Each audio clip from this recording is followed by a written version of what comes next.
আল্লাহ রাসূল সাল্লাল্লাহু আলাইহি ওয়াসাল্লাম একটা হাদিস, উরওয়া ইবনে যুবাইর রাদিয়াল্লাহু তাআলা আনহু থেকে বর্ণিত, ওমর ইবনুল আস রাদিয়াল্লাহু তাআলা আনহু বলেন, মা'আন নবী সাল্লাল্লাহু আলাইহি ওয়াসাল্লাম ইউসাল্লি বিফিনাইল কাবা। আব্দুল্লাহ ইবনে আমর ইবনুল আস বলেন, আল্লাহ রাসূল সাল্লাল্লাহু আলাইহি ওয়াসাল্লাম কাবার চত্বরে দাঁড়ায় নামাজ আদায় করতেছে। যখন কাবার চত্বরে নামাজ আদায় করে, এমন সময় ইদ আকবালা উতবা ইবনে আবি মুআইদ, উতবা ইবনে আবি মুআইদ আসলো। আখাযা বিমাক্কিমি রাসূলিল্লাহি সাল্লাল্লাহু আলাইহি ওয়াসাল্লাম, উতবা ইবনে আবি মুআইদ আসার পর রাসূল যখন কাবার চত্বরে নামাজ আদায় করে, এমন সময় এই মুশরিক আয়েশা রাসূলের গাড়ির মধ্যে তাফা দিয়া দৌড়ে, কাপ করে দৌড়ে। শুধু এখানে ক্লান্ত হয় নাই,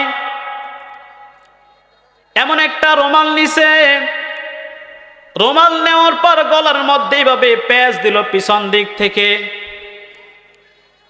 গলার মধ্যে একটা পেঁচ দিয়ে জোরে একটা পিছন দিক দিয়ে একটা টান দিল। মেরে মুহতারাম হাজরিন, রাসূলের চেহারা মুবারকটা লাল হয়ে গেল।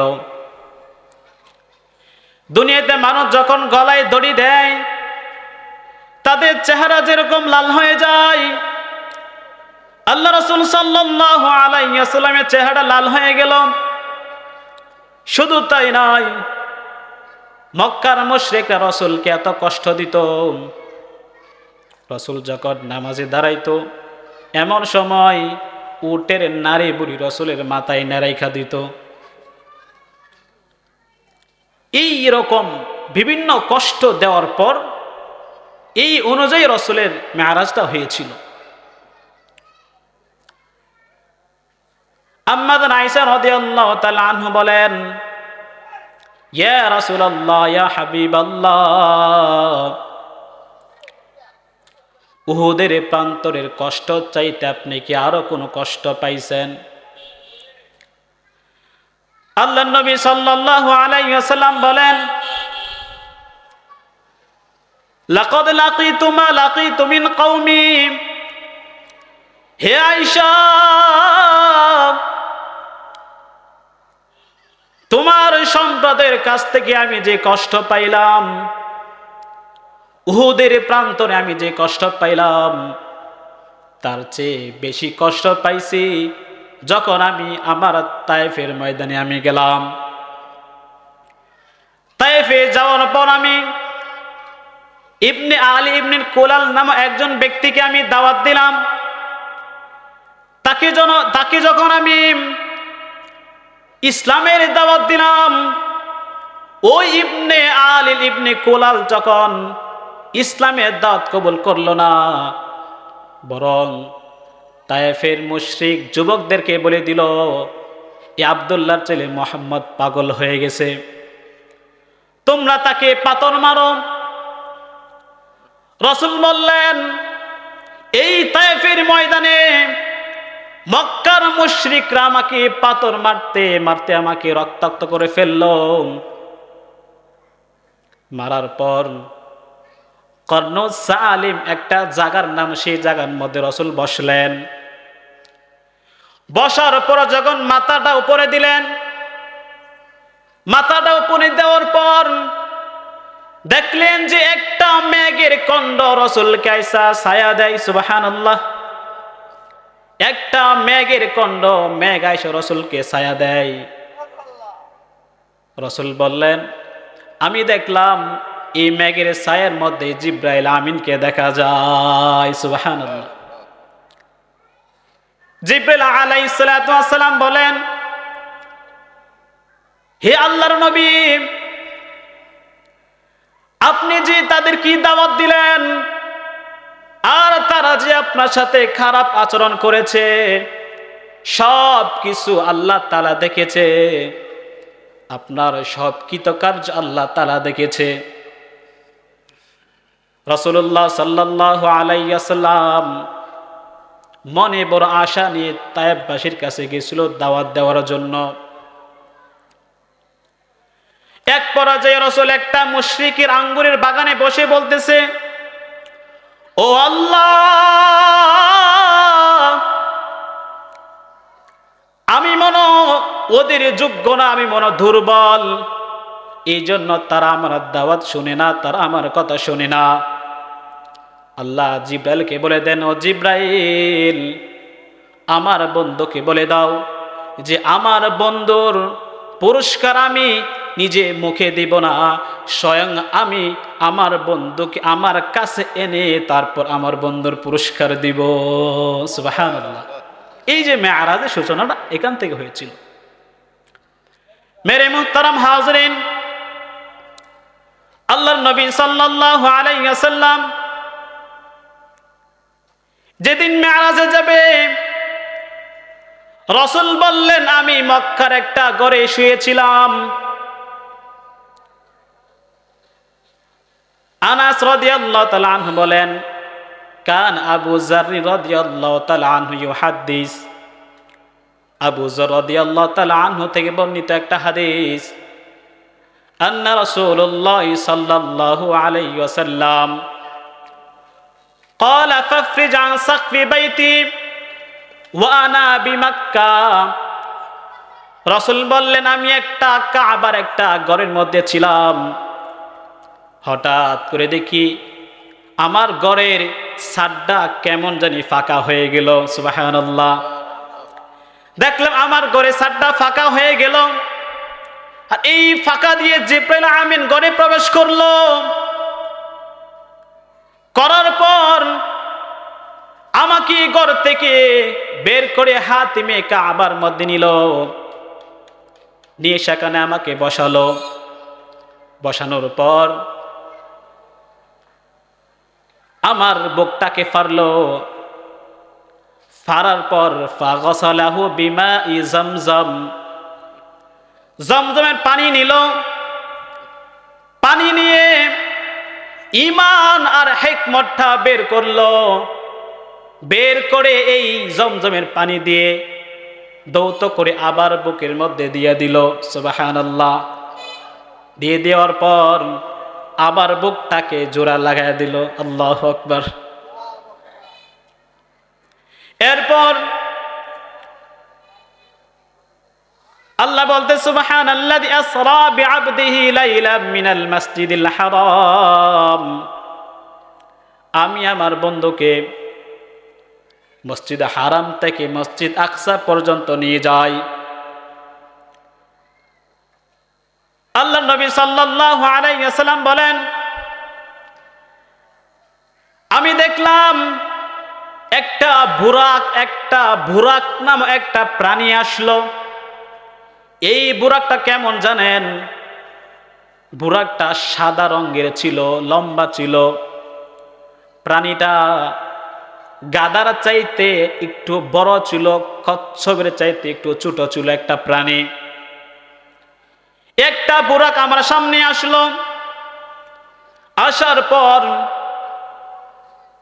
আমি যখন বুরাকে উঠলাম, এই বুরাকের একটা বৈশিষ্ট্য ছিল যে ওই বুরাকের দৃষ্টি যত দূর পর্যন্ত যায়, ওই বুরাকের পায়ের কদম ততটুক পর্যন্ত পড়ে। সুবহানাল্লাহ। এমন একটা বুরাক আসলো, বুরাকে আমি উঠলাম। বুরাকে ওঠার পর জিবরাইল আমিন আমাকে নিয়ে যখন প্রথম আসমানে গেল, প্রথম আসমানে যাওয়ার পর জিবরাইল প্রথম আসমান ওয়ালা ফেরেশতার কাছে অনুমতি চাই। দেখেন, ফেরেশতাদের মধ্যে সবচেয়ে বড় ফেরেশতাকে জিবরাইল। দুনিয়ার মধ্যে সবচেয়ে শ্রেষ্ঠ মানুষকে মুহাম্মদ। কে? মুহাম্মদ। দুনিয়ার শ্রেষ্ঠ মানুষ, শ্রেষ্ঠ ফেরেশতা হওয়ার পরেও আসমানওয়ালার কাছে অনুমতি চাই। তার মানে বোঝা গেল, তুমি যত বড়ই নেতা হও না কেন, কারো বাড়িতে ঢোকার আগে অনুমতি নিয়ে ঢুকতে হয়, ঠিক কিনা বলেন? এরকম ভাবে জিবরাইল আমিন বললেন, সুম্মা আরাজা বিনা ইলাস সামা, জিবরাইল আমিন অনুমতি চায়, আর আসমানওয়ালা ফেরেশতা বলে, ফাকিলা মান হাদা, কে তুমি? জিবরাইল বললেন, আমি জিবরাইল, তোমার সাথে কে? ওয়াকিলা মাআকা, তোমার সাথে কে? জিবরাইল বলেন, আমার সাথে এমন একজন মানুষ, দুনিয়ার সবচেয়ে শ্রেষ্ঠ যে মানুষ, মুহাম্মদ মুস্তাফা সাল্লাল্লাহু আলাইহি ওয়াসাল্লাম, আমার সাথে এই মানুষটা।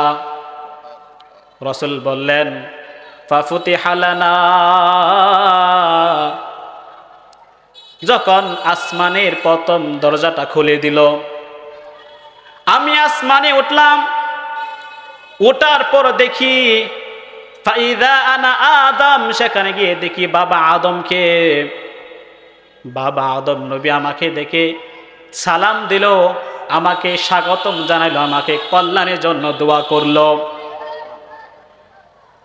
এভাবে যখন আমি আদম নবীকে দেখলাম, আদম নবীর কাছে দেখি তার ডান পাশে একদল মানুষ, বাম পাশে একদল মানুষ।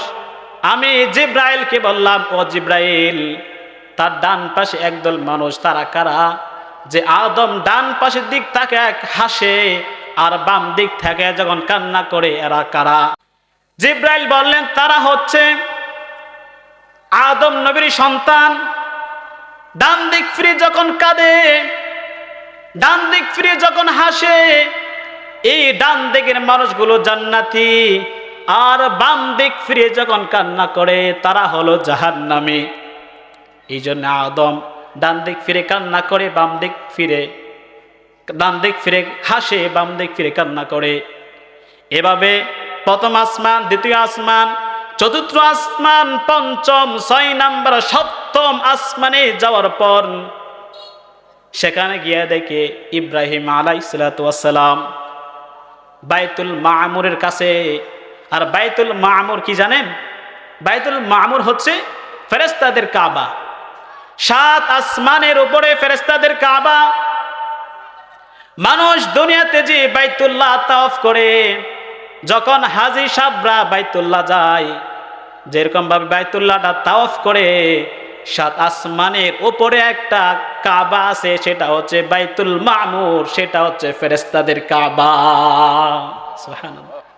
এই কাবায় আল্লাহ রাসূল হাদিসে বলেন যে এই বাইতুল মামুরে প্রতিদিন 70,000 ফেরেশতা তাওয়াফ করে। সুবহানাল্লাহ। যেই ফেরেশতা একবার তাওয়াফ করে, কিয়ামতের আগ পর্যন্ত আর কোনো দিন আর উনি আর সুযোগ পাবে না দ্বিতীয়বার তাওয়াফ করার জন্য। সুবহানাল্লাহ। তাই দেখেন, এই যে দুনিয়ার বাইতুল্লাহ, এই বাইতুল্লাহ মানুষ যেভাবে তাওয়াফ করে, এই বাইতুল্লাহ যাওয়ার ইচ্ছা আছে আপনাদের? হ্যাঁ, এই বাইতুল্লাহ কে কে যাবেন? হাত উঠে আল্লাহকে দেখান তো, কে কে যাবেন? যাবেন তো ইনশাল্লাহ? ইনশাল্লাহ। মনে বড় আশা ছিল যাব মদিনায়। আল্লাহু আকবার। মনে বড় আশা ছিল যাব মদিনায়। সালাম আমি করব গিয়ে, সালাম আমি করব গিয়ে নবীর রওজায়।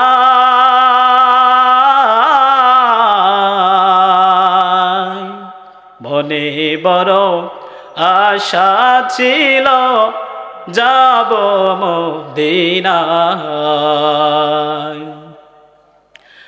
আরব সাগর পাড়ি দেব, নেই কো আমার তরি,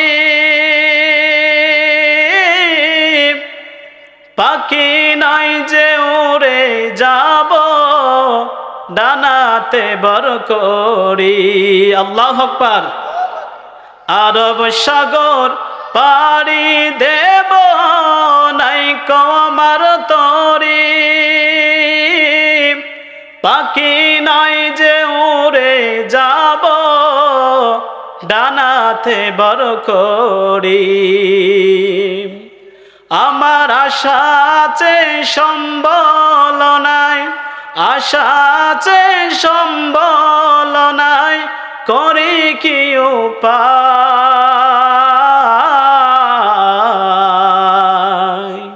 মনে বড় আশা ছিল যাব মদিনায়, কাফেলাতে কে যাও তুমি, কে যাও বে তোহরি আমায়, যাও না ভাই সঙ্গে নিয়ে কালি কি পাকড়ি। সঙ্গে যদি না নাও মোরে গিয়ে মদিনায়, এই গরিবের সালাম দিও নবীর রওজায়। আমার সালাম পৌঁছাই দিও, আমার সালাম পৌঁছাই দিও নবীর দরগায়। মনে বড় আশা ছিল যাব মদিনায়। মদিনা যাওয়ার ইচ্ছা আছে তো? আছে তো ইনশাল্লাহ? সকলে আবার বলেন আল্লাহু আকবার। আল্লাহ তাআলা সকলকে এই মদিনা যাওয়ার তৌফিক দান করুক, আমিন।